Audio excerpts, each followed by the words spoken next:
तो जैसा कि लास्ट एपिसोड में हम लोगों ने देखा था कि सी युन शियान उस मॉन्क के साथ फाइट करती है और उसे उसकी ही टेक्निक में बहुत ही बुरी तरह फंसा देती है, जिसकी वजह से वो बाल बाल बच जाता है। और दूसरी तरफ से मोशन वो उस ओल्ड फॉक्स को चुराने की कोशिश करता है ताकि वो उसके सिलाइवा को यूज कर सके। इसके लिए वो एक मेडिसिन बनाने के लिए एक एल्केमी पवेलियन में जाता है और वहां पर एक ऐसी एनेस्थेटिक मेडिसिन बनाता है कि जिससे वो उस ऑक्स को बेहोश कर सके। मगर वहां पे मौजूद दूसरे लोग वो उस एनेस्थेटिक मेडिसिन को बनाने की कोशिश करते हैं, जिसकी वजह से वो एनेस्थेटिक फ्यूम हर जगह फैल जाता है और हर शख्स बेहोश होना शुरू हो जाता है और लोगों को लग रहा था कि शायद किसी सेक्ट ने उन पर हमला कर दिया है। मगर हाई प्रीस्ट वो उस सिचुएशन को कंट्रोल करने के लिए उस बोतल के अंदर सारे फ्यूम को लॉक कर देता है और उन लोगों को पता चल जाता है कि ये सब कुछ मोशन ने किया है। इसकी वजह से मोशन को हाई प्रीस्ट से काफी डांट भी पड़ती है और बाशिन जी तो उसे मारने के लिए गुस्से में पागल हो रहा था। मगर मास्टर उसे साफ साफ मना कर देता है और समझा देता है कि अगर मोशन को कुछ हुआ तो उसकी भी जान जाएगी। और हमें फिर अगले सीन में दिखाया जाता है कि हाई प्रीस्ट सारे ही मास्टर्स को एक जगह इकट्ठा कर लेता है और उन लोगों से कहता है कि पहले डाओ सेक्ट ने आकर हमारा रास्ता रोका, अब बुद्धिस्ट सेक्ट ने भी आकर हमारे सेक्ट को रोकने की कोशिश की है। मुझे पूरी उम्मीद है कि तुम लोगों को आइडिया हो गया होगा कि हम लोगों में और डाओ सेक्ट और बुद्धिस्ट सेक्ट में क्या फर्क है। मगर वहां पे मौजूद वो मास्टर शाओलन कहता है कि वो लोग सिर्फ और सिर्फ अपने जीनियस डिसाइपल को ज्यादा से ज्यादा कल्टीवेट करवाते हैं ताकि वो लोग अपने एक डिसाइपल के जरिए ही हमारे सेक्ट को सरपास कर सके। मगर फिर बाशिन जी भी कहता है कि हमें भी इसी तरह ही जीनियस डिसाइपल्स को टीच करना चाहिए। अगर हमारे जीनियस डिसाइपल बाकी बेवकूफ डिसाइपल्स के साथ टीचिंग हासिल करेंगे तो उससे फायदा कुछ नहीं होगा। इससे बेहतर है कि हम लोग सिर्फ जीनियस डिसाइपल को स्पेशल टिपल तो डिवाइन टेक्निक्स को सीख चुका होगा। सिर्फ उन बेकार कल्टीवेटर्स की वजह से हमारे जीनियस डिसाइपल्स का भी टाइम जाया हो रहा है। मगर यहाँ पर हाई प्रीस्ट कहता है कि बाशिन जी तुमने एक डिसाइपल को चूज किया था और उसे अकेले में काफी अच्छी टीचिंग्स भी दी है।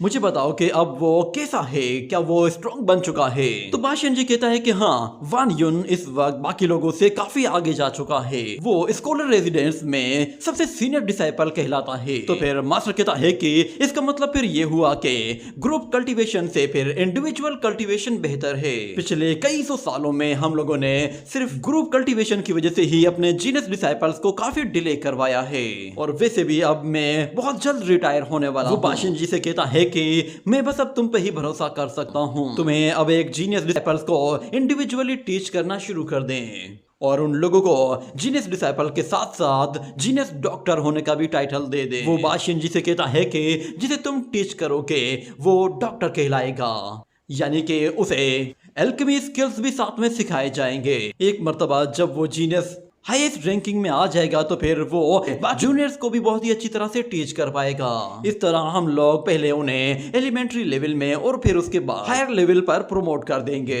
इस तरह हम लोग ज्यादा से ज्यादा जीनियस को मौका देंगे कि वो लोग अपने स्किल्स को निखार सकें। जब ये प्रोसेस चलना शुरू होगा तो फिर हम लोग बाकायदा इन लोगों में तब्दीली आते हुए देखेंगे और कुछ सालों के बाद हमारा सेक्ट सारे ही सेक्ट से बिल्कुल ऊपर आ चुका होगा। मगर बाशिन जी कहता है कि मास्टर बताइए तो सही कि आपने इंपीरियल डॉक्टर के लिए किसे सिलेक्ट किया है। तो फिर हाई प्रीस्ट कहता है उस इंपीरियल डॉक्टर का तुम्हारे साथ कुछ कनेक्शन है। ये बात बाशिन जी को बिल्कुल हैरान कर देती है और वो काफी परेशानी में होता है और कहता है कि आखिर मास्टर ने ऐसा क्यों कहा कि उस लड़के का मेरे साथ कोई कनेक्शन है। वो तो वैसे भी डाशू से आया है ना, उसका मेरे साथ क्या रिलेशन हो सकता है। मगर वहां पे हमें मोशन को दिखाया जाता है। वो बाशिन जी से कहता है कि आपने मुझे यहाँ पे बुलवाया था क्या। तो बाशिन जी उसके दरवाजे के ऊपर देखता है कि उसने वहां पर अपनी हैंड राइटिंग में कुछ लिखा हुआ है, जिस पर वो काफी हैरान होता है कि इसकी हैंड राइटिंग तो पवेलियन में मौजूद उन पेंटिंग आर्टिस्ट से भी ज्यादा अच्छी है।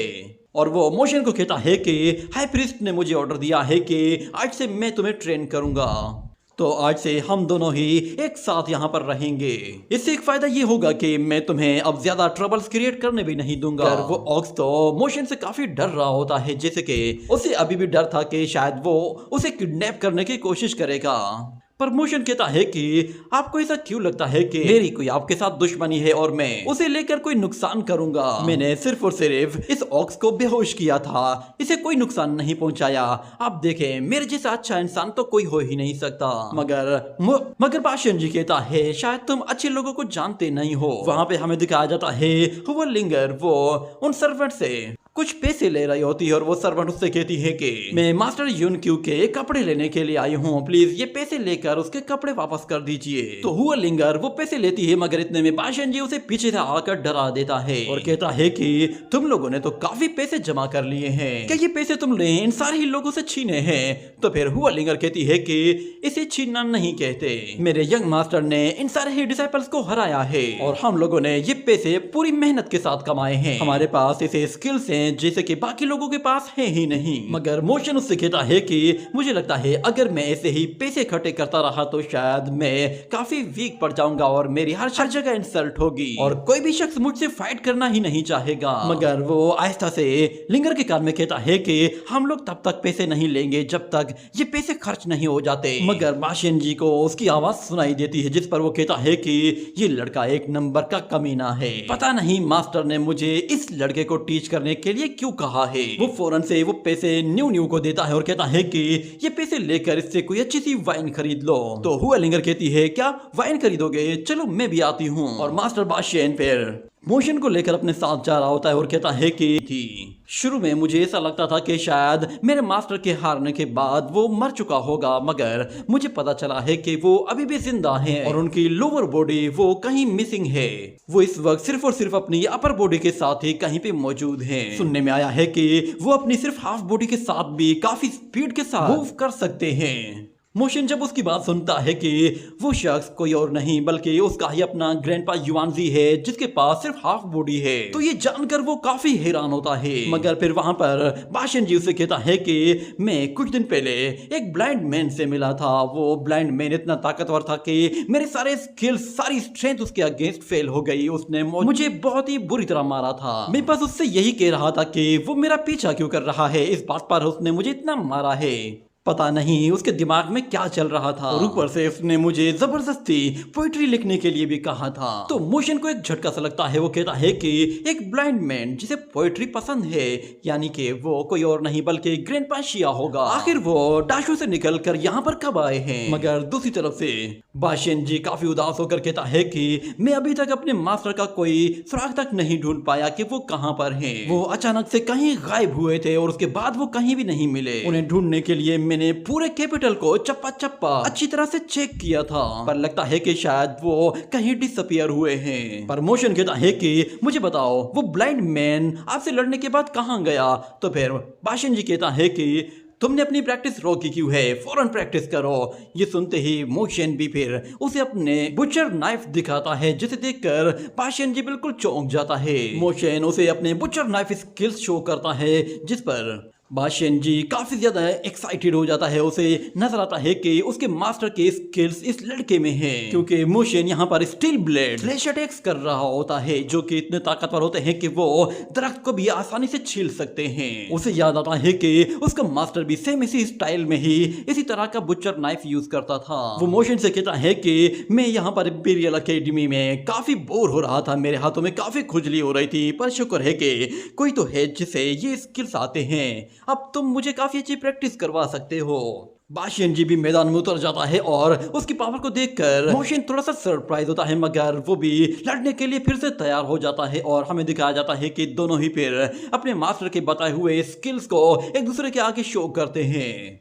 मोशन अपने वही दोनों ही बुचर नाइफ जोर से उसकी तरफ थ्रो करता है तो बाशिन जी उन बुचर नाइफ को अपने उस स्पीयर के साथ रोक लेता है और हंसते हुए कहता है कि हमें अपने ब्लेड के साथ हमेशा खड़े रहना चाहिए। इतना कहते ही वो दोनों ही पैर एक दूसरे के ऊपर टूट पड़ते हैं और दोनों ही एक दूसरे पर इतनी फास्ट स्पीड से हमला कर रहे होते हैं कि उनके अटैक को डिटेक्ट कर पाना भी बहुत ज्यादा मुश्किल होता है। मगर दोनों ही एक दूसरे पर अपने अटैक से एक दूसरे को पुश करने की कोशिश करते हैं और फिर दोनों ही एक दूसरे की आंखों में आंखें डालकर देखते हैं, जिसके बाद दोनों ही एक साथ एक स्प्लैश अटैक रिलीज करते हैं जो कि इतना खतरनाक होता है कि बादलों के बीच से काट देता है। और अगले सीन में हमें दिखाया जाता है कि वो दोनों ही एक दूसरे के सामने खड़े होकर एक दूसरे को ग्रीट करते हैं और मोशन कहता है कि सीनियर ब्रदर, जिस पर बाशिन जी कहता है जूनियर ब्रदर, तुमसे मिलकर अच्छा लगा। और फिर हमें दिखाया जाता है कि वो लोग फिर जब घर आते हैं तो वहां पर मोशन कह रहा होता है कि आज पता चला है कि मास्टर युआनजी का भी एक डिसाइपल है और वो पिग स्लॉटर टेक्निक को भी जानता है।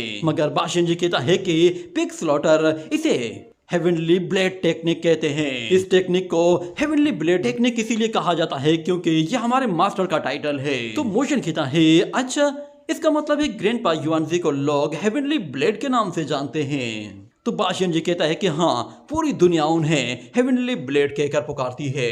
असल में मास्टर को एक ऐसे दुश्मन का पता था कि जो लोगों के रियल नाम का पता लगाते ही उन पर अपने मैजिक के साथ अटैक कर सकता था। इसीलिए उन्होंने अपने रियल नेम के बारे में किसी को भी नहीं बताया। तो ये सुनते ही मोशन सोच में पड़ जाता है और कहता है कि आखिर मास्टर का दुश्मन है कौन और वो इतना खतरनाक कैसे है कि मास्टर अपना नाम तक छुपाने पर मजबूर हो गए हैं।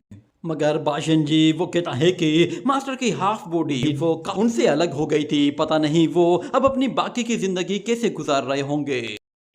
वो मोशन से कहते हैं कि क्या उन्होंने अपने सारे दुश्मनों को खत्म कर, क्या वो मुश्किल जिंदगी गुजार रहे हैं या फिर उन्हें कोई तकलीफ हुई है। तो मोशन कहता है फिक्र मत करो, वो बिल्कुल ठीक है और बहुत ही कमाल के हैं। वो अपने हाथों के जरिए इतनी स्पीड के साथ भागते हैं कि जैसे वो अपने पैरों के साथ भी नहीं भाग पाते थे। तो फिर यहाँ पर बाशियन जी कहता है कि तुमने पॉइजन किंग के साथ मेडिसिन को स्टडी किया होगा, क्या तुम्हें लगता है कि तुम अपनी मेडिसिन स्किल्स के साथ मास्टर की लोअर बॉडी को दोबारा ठीक कर सकते हो। तो मोशन कहता है कि हाँ बिल्कुल, मगर उसके लिए मुझे तुम्हारे उस ऑक्स का वो सलाइवा चाहिए था। वो सलाइवा इतना स्ट्रॉन्ग है कि वो बहुत ही जल्दी इंजरीज को हील कर देता है और हड्डियों को बिल्कुल पहले की तरह नॉर्मल करके उन्हें आपस में जोड़ देता है। ये बात सुनते ही बाशियन जी हैरान हो जाता है और कहता है अच्छा, तो ये लड़का न्यू को इसीलिए किडनैप कर रहा था ताकि वो मास्टर की हेल्प कर सके।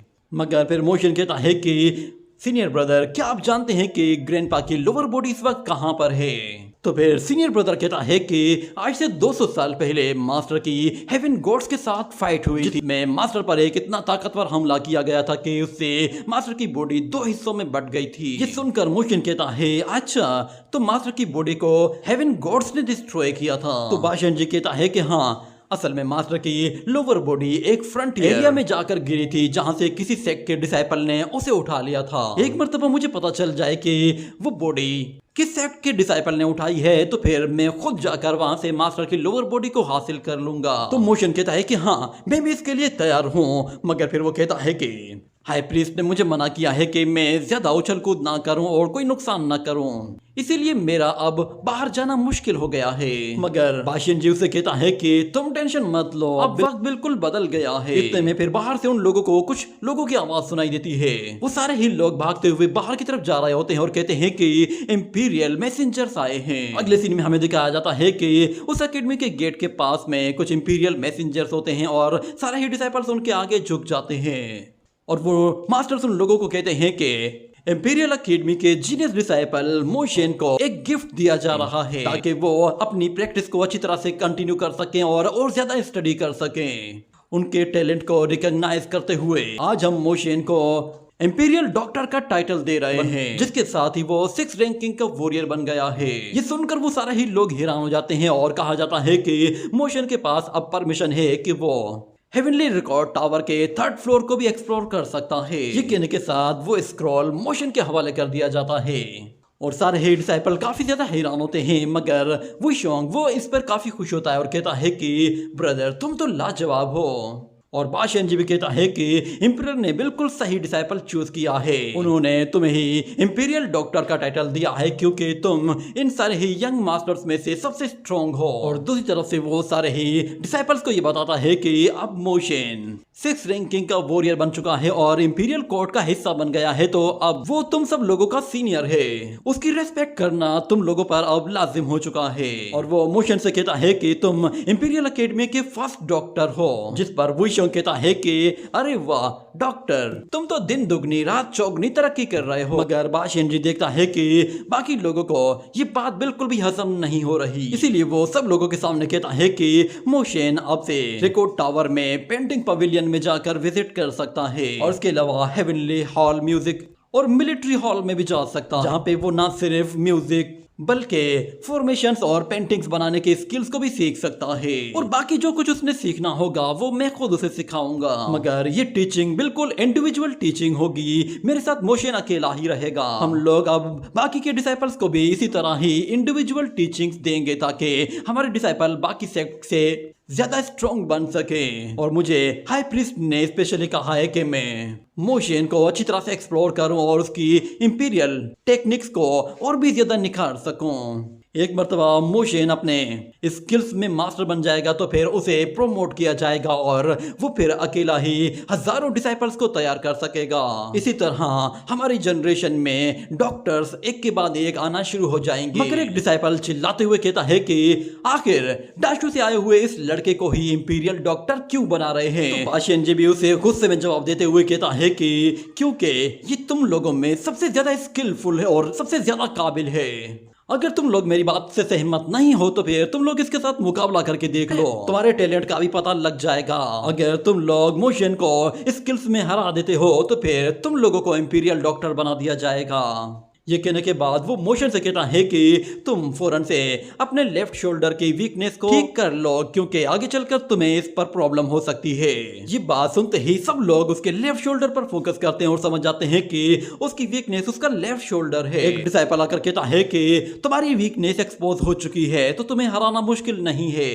अब मैं तुम्हें चाहूं तो बहुत ही आसानी से पछाड़ सकता हूं, तुम्हें हराना अब कुछ ज्यादा मुश्किल नहीं होगा। तो मोशन आगे बढ़ते हुए कहता है कि सीनियर ब्रदर, मैं आपका नाम जानना चाहता हूँ, मुझे भी तो पता चले कि आखिर मैं किससे हारने वाला हूँ। ये सुनते ही वो लड़का कहता है कि भले ही तुम डाशू से आए हो मगर शायद यहाँ रहकर तुम यहाँ के रूल्स को समझने लगे हो। मैं तुम्हें बता दूं कि मेरा नाम यान। इतना कहने की देर थी कि मोशन वो स्क्रोल उसके मुंह पर दे मारता है और फिर वहां पे मौजूद डिसाइपल जैसे आगे बढ़ते हैं तो मोशन फिर एक एक की धुलाई करना शुरू कर देता है। कोई भी शख्स उसके सामने आता है तो मोशन हड्डी तोड़ धुलाई करता है और उन लोगों को ऐसे मार रहा होता है कि जैसे वो सारे के सारे नन्हे मुन्ने बच्चे हों। बाकी के सीनियर डिसाइपल्स वहां खड़े होकर तमाशा देख रहे होते हैं कि मोशन यहाँ पर इन लोगों को किस तरह पीट रहा है। उन लोगों को मोशन की वीकनेस का पता तो चल गया था मगर उन लोगों को पता नहीं था कि उस वीकनेस का फायदा उठाना कैसे है और अटैक कैसे करना है। वो लोग उसे एक साथ मारने के लिए चारों तरफ से घेर लेते हैं मगर हम देखते हैं कि फिर मोशन एक एक करके उन्हें उठाकर दूर फेंकता जा रहा होता है। और कुछ काम करने वाले लोग फिर मोशन पर चिल्लाते हुए कहते हैं कि क्या तुम तोड़फोड़ जरा कम करोगे, तुम्हारी वजह से कितना नुकसान हो रहा है। इतना कहते ही मोशन बिल्कुल शांत हो जाता है और फिर उन लोगों को धीरे से मारते हुए बेहोश करना शुरू कर देता है और कहता है कि मुझे माफ करना, अब मैं ज्यादा नुकसान नहीं करूंगा। मगर ये बात सिर्फ मजाक थी। मोशन अब पूरे जोश में होता है और पहले से ज्यादा तोड़फोड़ करते हुए उन लोगों की हड्डी पसली एक कर रहा होता है और वो लोग दोबारा से चिल्लाते हैं कि प्लीज नुकसान थोड़ा सा कम करो। और दूसरी तरफ हमें दिखाया जाता है वुशोंग वो वहां से भागने की कोशिश कर रहा था मगर वो पीछे जाते जाते सीधा बाशियन जी से टकरा जाता है। तो बाशियन जी कहता है तुम कहां भाग रहे हो? ये कहने के साथ वो वुशोंग को पकड़ते ही सीधा मोशन की तरफ थ्रो कर देता है। तो मोशन उसे देखकर फिर उसकी भी जमकर पिटाई करता है और उसे भी उठाकर वहां से दूर फेंक देता है। इतने में फिर हमें वहां पर किन्यू को दिखाया जाता है जो कि अपनी ड्रैगन सोर्ड के साथ आकर मोशन पर हमला करता है। तो मोशन कहता है कि अच्छा तो तुम्हारी इस सोर्ड में ट्रू ड्रैगन इंटेंट है। किन्यू उस पर जितने भी हमले करता है वो सारे ही फेल हो जाते हैं और मोशन कहता है कि मैं देखना चाहता हूं कि योंगजियांग रिवर में मौजूद उस यंग ड्रैगन में आखिर कितनी पावर है। इतना कहते ही वो उसकी सोर्ड को डॉज करते ही उसके मुंह पर एक बहुत ही गर्मा गर्म थप्पड़ दे मारता है और किन्यू हैरान होकर कहता है कि क्या तुम योंगजियांग ड्रैगन को जानते हो? इतना कहते ही मोशन गुस्से में आकर उस पर एक बहुत ही तगड़ा पाल्म अटैक करता है जिससे किन्यू बाल बाल बचता है। वो अटैक उसके फेस के बिल्कुल पास से होकर पीछे एक दीवार पर जा लगा था जिससे पीछे मोशन का एक पूरा हाथ छपा हुआ होता है। ये देखकर तो किन्यू की पैंट गीली हो जाती है और लोग अभी भी अपना लक आजमाने की कोशिश कर रहे होते हैं मगर मोशन हड्डी तोड़ और गर्दन मोड़ अटैक कर रहा होता है। और कुछ लोग कहते हैं कि ये लड़का तो काफी खतरनाक है मगर दूसरी तरफ से सिस्टर यून कहती है कि मैं अपने इस वुल्फ स्लेव के साथ इसे खत्म कर दूंगी। ये कहने के साथ ही वो दोनों फिर एक साथ मिलकर मोशन को मारने के लिए आते हैं। तो फिर मोशन भी उनके अटैक को रोकने के लिए अपने बुचर नाइफ को लेकर आता है और उनके अटैक को रोक देता है और फिर उनके साथ एक के बाद एक अटैक करते हुए अपनी फायर के साथ उस बुचर नाइफ को यूज करके वॉरियर्स को वहां से पीछे धकेल देता है। और बाकी जो आड़े तिरछे लोग आ रहे होते हैं उन्हें वो बहुत ही आसानी से डील करता है जैसे कि वो उसके लिए बिल्कुल खिलौनों की तरह हो। जो भी वॉरियर उसके सामने आता है वो एक अटैक से ज्यादा की मार नहीं होता, बस एक एक अटैक में ही मोशन उन लोगों को निपटाता जा रहा था। और जैसे जैसे वो लड़ता और भागता है उसकी वाइटल एनर्जी और भी ज्यादा बढ़ती जाती है और हमें दिखाया जाता है कि वो फिर किसी पर भी तरस नहीं खाता और अपने स्पीयर निकाल लेता है। उसके फायर स्पीयर के आते ही फिर वहां पर लोग उसके आगे टिकना तो बहुत दूर की बात है, वो लोग उसके आगे अटैक करने से पहले ही बुरी तरह से पिट जा रहे थे। और सीनियर यूनक्यू मौके का फायदा उठाकर मोशन पर पीछे से जाकर उसके लेफ्ट शोल्डर पर वार करता है तो यहाँ पर मोशन उसे देखकर आसानी से डॉज कर लेता है और कहता है कि तुम मेरी वीकनेस जानते हो तो क्या हुआ। ये कहने के साथ वो उसकी ही वीकनेस पकड़कर उस पर इतनी जोर से प्रेशर डालता है कि यूनक्यू के कपड़े फिर से उतर जाते हैं और वो खुद भी वहां से दूर जा गिरता है। ये देखकर वो शोंग काफी डर गया था, मगर वहां पर बाशिन जी उसे कहता है कि जाओ तुम भी कुछ सीख लो। तो वो शोंग भी थोड़ी सी हिम्मत जुटाकर मोशन के सामने जाता है और कहता है कि तुम हमारे अगेंस्ट खड़े हुए हो, इसीलिए मुझे मजबूरन तुम्हें मारना होगा और जस्टिस की खातिर मुझे तुमसे लड़ना होगा। पर जैसे ही वो सोड अटैक करता है तो मोशन उसका हाथ मोड़कर उसे अपने बिल्कुल पीछे ले आता है, जिस पर वो शोंग कांपते हुए कहता है कि मुझे शायद ये नहीं कहना चाहिए था, मैंने कुछ ज्यादा ही रूड बिहेव किया है।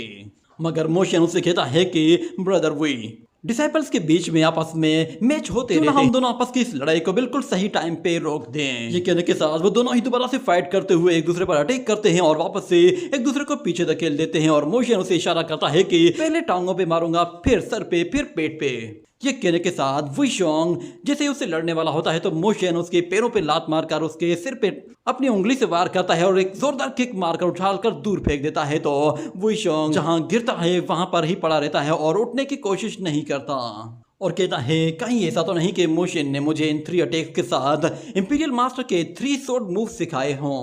और दूसरी तरफ हमें दिखाया जाता है कि सेकंड प्रिंस 7 सिस्टर के साथ ऊपर मौजूद होता है और वो लोग मोशन को लड़ते हुए देख रहे होते हैं, जिस पर 7th प्रिंसेस काफी सरप्राइज होती है और वो कहती है कि मोशन का मुकाबला करने वाला तो इस अकेडमी में कोई है ही नहीं, मैंने सोचा भी नहीं था कि ये लड़का इतना ज्यादा टैलेंटेड होगा। पर सेकंड प्रिंस कहता है कि भले ही ये कितना भी ताकतवर क्यों ना हो, मगर है तो ये डाशू से आया हुआ लड़का, इसलिए इससे ज्यादा करीब जाने की जरूरत नहीं है। मगर प्रिंसेस कहती है कि अगर ये डाशू से आया है तो फिर क्या हुआ, हमें लोगों को उनकी आइडेंटिटी के बजाय उनके टैलेंट पर जज करना चाहिए। पर सेकंड प्रिंस कहता है कि तुम्हें इससे दूरी रखनी चाहिए, वरना लोग तुम्हें भी इसकी वजह से बहुत बुरा भला कहेंगे और मैं नहीं चाहता कि तुम्हारी इंसल्ट हो और तुम्हारी इंसल्ट की वजह से हमारी रॉयल फैमिली की बेइज्जती हो। मगर प्रिंसेस अपनी बात पर अभी भी कायम होती है और वो कहती है कि हम लोग इसे ऐसे कैसे जज कर रहे हैं, भले ही ये डाशू से आया है मगर ये हमारे लिए काम कर रहा है और हमारे लिए ही लड़ रहा है। और ऊपर से ये फादर इंपरर का डिसाइपल है, उन्होंने ही इसे फर्स्ट इंपीरियल डॉक्टर का टाइटल भी दे दिया है और मुझे इस पर पूरा यकीन है कि ये फादर की उम्मीदों पर पूरा उतरेगा। और यहाँ पे वो शोंग कह रहा होता है कि ब्रदर आखिर ये कैसे हो सकता है, यहाँ पे मौजूद हर शख्स तुम्हारे बारे में जानता है कि तुम्हारी वीकनेस क्या है, मगर उसके बावजूद भी कोई भी शख्स तुम्हें हरा क्यों नहीं पा रहा।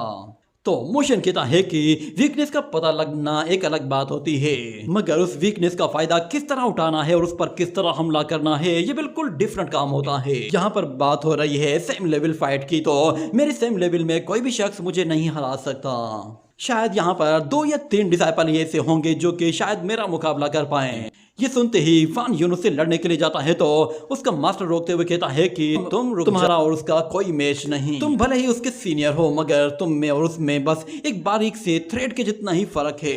पर जहाँ तक बात स्किल्स की है तो उसके स्किल्स तुम्हारे स्किल्स से बहुत ही ज्यादा हाई है। अगर तुम उससे लड़ने के लिए जाते हो तो तुम यकीनन उससे पिट कराओगे और ऊपर से अब वो हमारे इस रेजिडेंस का सबसे सीनियर डिसाइपल बन चुका है। और फिर आखिर में हमें दिखाया जाता है मोशन जब सब लोगों को हरा देता है तो बाशिन जी हारे हुए सारे ही डिसाइपल्स के नाम लिख रहा होता है कि कौन सा डिसाइपल कौन सी फैमिली से बिलोंग करता है जो कि मोशन से हारा है। वो उन सारे के सारे डिसाइपल को नेक्स्ट जनरेशन डिसाइपल लिस्ट में डाल देता है जिन्हें आगे चलकर मोशन खुद टीच करने वाला है। और फिर मोशन भी वहां पर आकर कहता है कि सीनियर ब्रदर आपने जानबूझकर मेरी वीकनेस का सबको बताया था ताकि वो लोग मेरे ऊपर हमला करें और इसके जरिए आप मेरी स्ट्रेंथ का पता लगाना चाहते थे। वान यून जब ये सुनता है कि मोशन उसे सीनियर ब्रदर कह रहा है तो वो काफी सरप्राइज होता है, मगर बाशिन जी कहता है कि हम दोनों का मास्टर एक ही है, इसीलिए ये मेरा जूनियर ब्रदर है, और क्योंकि तुम मेरे जूनियर स्टूडेंट हो इसीलिए तुम्हें अब जूनियर ब्रदर को मार्शल अंकल कहना होगा। तो फिर मोशन कहता है अच्छा तो ब्रदर शेन वान युन ये तुम्हारा स्टूडेंट है, जब भी मैं कहूँ कि ये बाकी लोगों में ज्यादा स्ट्रॉन्ग कैसे है।